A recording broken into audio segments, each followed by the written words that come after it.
Good morning, ladies and gentlemen. Thank you for joining me. It's been a couple of days since I made a video, and the reason being is because I'm doing some research before presenting you episode number 5. In that episode, we're going to be talking about this phenomenon known as the black goo, how it pertains to a lot of these monolithic structures, the pyramids, the Great Pyramid, as well as the pyramids in Antarctica, and how it ties to the Deep Horizon events. But today, we're going to do a preface to that discussion, and more or less I want to discuss why and how your history has been stolen from you, and why it's imperative that they did this in order to maintain control. And that's what everything really boils down to in the end, is control. That's why they have lied to you about your history, but it goes far deeper than this. Because once they make you accept that being lied to is okay, they set you up for an entire life of servitude. And what's hilarious about it, and you know, the devil is the king of comedy, so I'm not going to lie and say it's not funny, but what's hilarious about it is a lot of people don't even realize what's going on right in front of their face, and it starts from the day that they're born. What's one of the first concepts that your parents teach you about in one facet or another? I don't care who you are. If you're born in the Western culture, you can relate to this. They teach you about Santa, the Easter Bunny, Tooth Fairy, etc., etc., the boogeyman. They introduce all these concepts to you, and they pass them off as real, all while at the same time not even realizing that what they're doing is teaching you that it is okay to be lied to, and not only that, the whole reason behind this is to control your behavior. And a lot of parents don't even realize that they're doing this to their children. And once I explain this concept to my mother, every time I bring up Santa Claus around her, she honestly doesn't want to have the conversation at all, because she realizes what she did now. And not only that, like, I could just be talking about Santa in general, like the whole concept of Christmas, and she doesn't want anything to do with the conversation now. She hates the whole concept of it. And it's brilliant that people are waking up to this realization, and I think that that whole understanding is very key to getting a bigger and broader grasp of how they've implemented that exact tactic everywhere. They do it over and over again in every facet of your life. So after you're introduced to this whole concept of Santa Claus and the Easter Bunny and all these fictitious characters to control your behavior, what's the first thing that they teach you about when you enter the classroom? And it's not even really a classroom in most cases. It's probably daycare or preschool. They sit you down in front of this globe that inevitably every single classroom has. And what all of these globes have in common is down at the bottom, in tiny little print by where the South Pole should be on their model, which is a good tell, it says not for educational purposes. However, not only do they use this as an education tool, they also use it as an indoctrination. And they do it when you're so young that you don't even have an opportunity to form a cognitive belief in what's going on. You don't have the ability to question it because you're not old enough to question it. And what's the first thing a lot of children do when you introduce them to the concept of the globe? They ask you, what about the people in Australia? How do they stay upside down? And the answer we give these kids is gravity. But not once do we ever explain what a theory is, right? Not once do we ever explain that there's other possible explanations for the so-called force of gravity. We don't explain any of this to our children, and we put everything behind a curtain, like the Wizard of Oz. We use this gatekeeper tactic to keep luring them on a path of discovery, all while at the same time changing the rules every single step of the way. And if you look at any secret society, if you look at the Masons, if you look at Skull and Bones, they employ the same exact tactic. So Now you have to look at who built our education system, and they're the same exact societies I just mentioned, so it's no coincidence that they're built on the same foundation of deceit and gatekeeperism. I might have just invented a word right there. But what this tells you is, if you apply this structure to every part of your life, you will start to see that you have been manipulated at every single turn. And it's about the most basic stuff. So what do they tell you about the surface underneath your feet in the heliocentric model? They tell you that there's layer upon layer, ultimately leading to a molten core, of iron that generates the centrifugal force of the earth and causes us to spin, etc., etc. However, if you look at the deepest hole ever dug, it was only 11 kilometers deep, about 7 miles. And not only that, it didn't match any of the predictions as far as the sediment that they were pulling up. And they found water at depths that it should have never existed.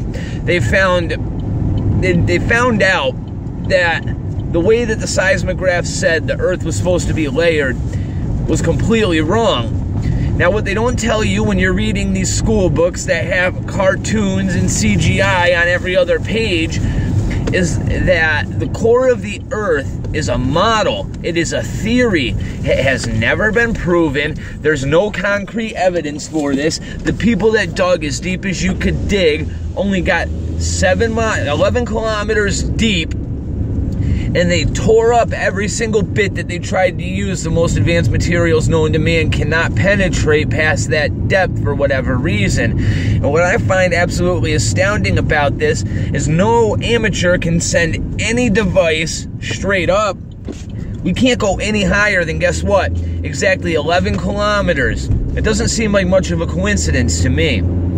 So while you're in school, they teach you about all these concepts of physics, they tell you about the laws of thermodynamics, and they mix a lot of truth with this deceit. And one of the things that they refuse to tell you is that the Earth model that they use, the heliocentric model, defies the laws of thermodynamics completely. Because according to them, you live on a spinning ball flying through space that has a pressurized atmosphere. Now, there is nowhere in the natural world where you observe a pressurized ball, right, next to a vacuum, unless there's a barrier in between the two. So we're supposed to assume that the planet we live on is the only observable natural phenomena that defies the law of thermodynamics. Now, there's a difference between a law and a theory. The theory of gravity is just a theory. It's just their best guess. They can't prove it. It's not observable all of the time. There's no test to invalidate it, etc., etc. However, if you look at the law of thermodynamics, the law of thermodynamics is solid clad. There's no way to deny it. There's tests. It's infallible. You can't prove it wrong. It has always been observed in every single natural phenomena, in every single natural observation.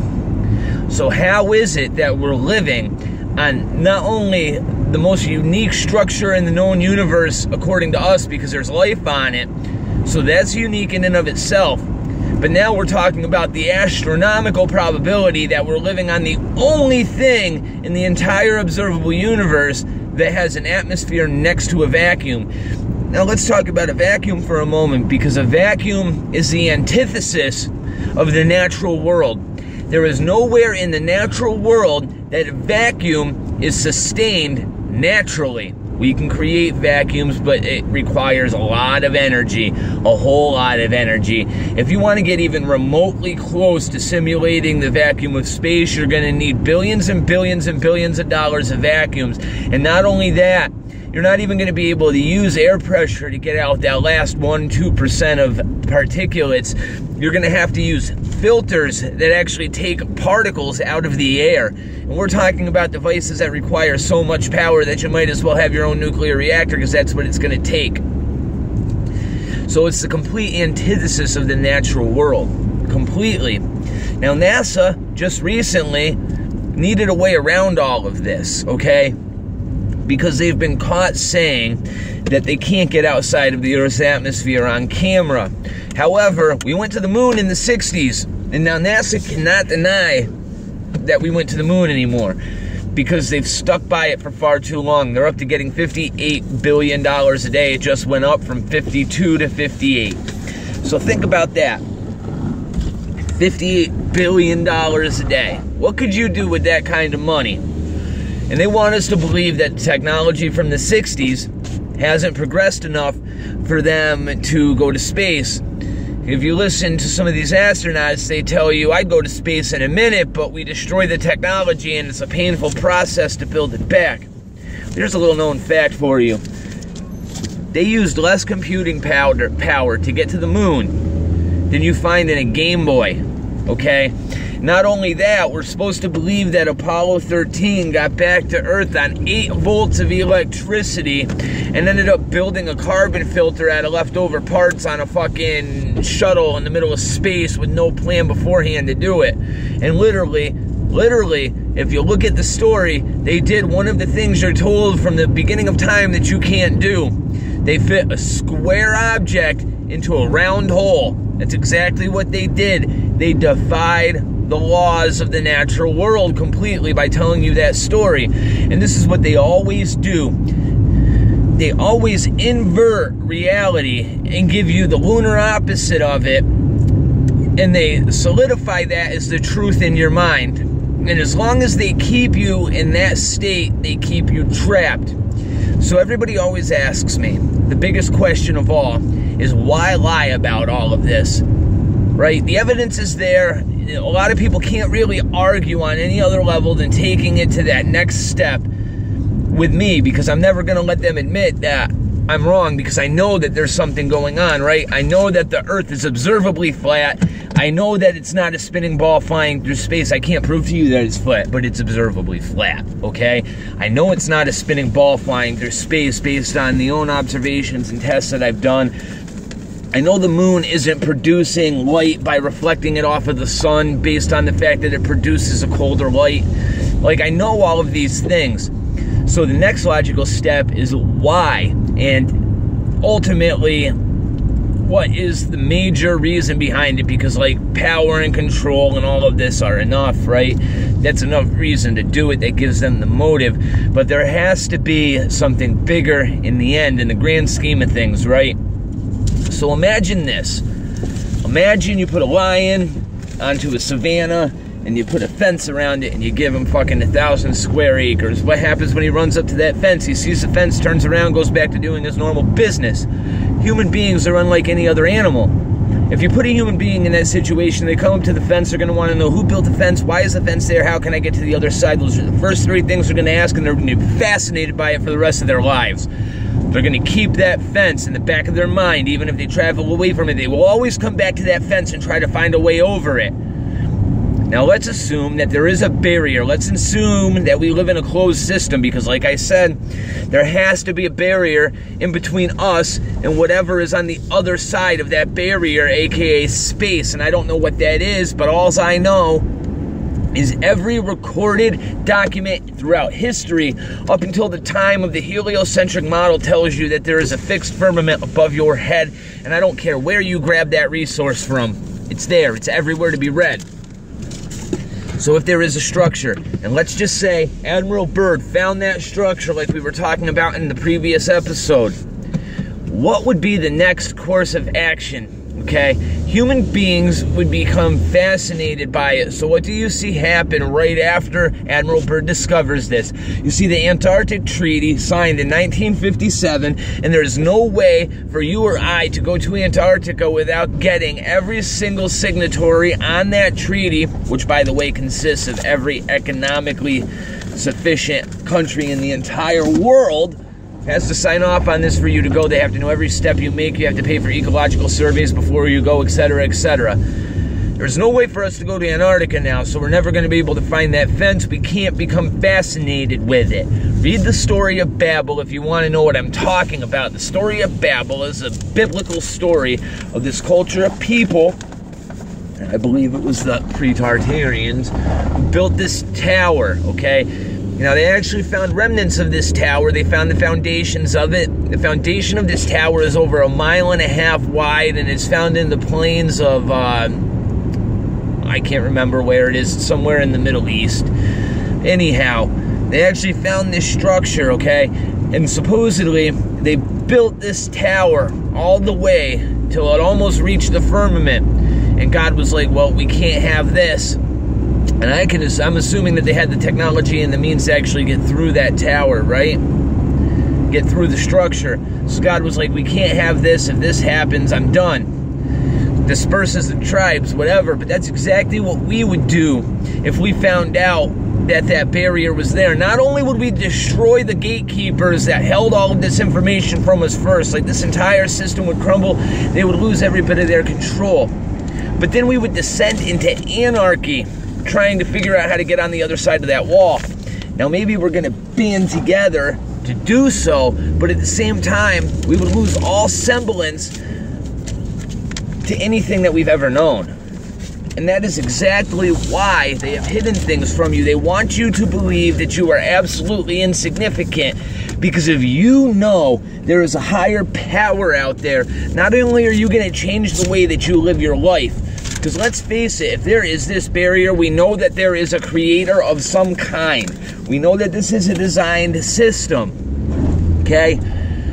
We know there's somebody watching, our behavior changes. And not only that, the power system that exists today loses every single bit of control that they have over you.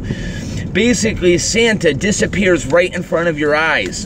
And you wake up to the truth that your parents have been putting those presents there and manipulating your behavior. And I'm going to leave you with a story that's going to sum everything up for you. When I was 9 years old, I was sitting there, and I was probably a little bit younger than 9, probably 7.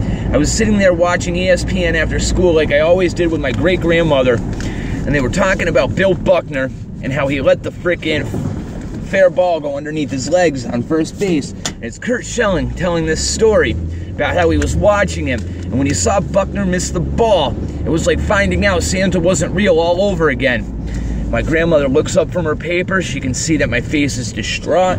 She looks at me and she's like, well, now you know that people lie. And they do it all the time. And even the people you love the most will lie to you.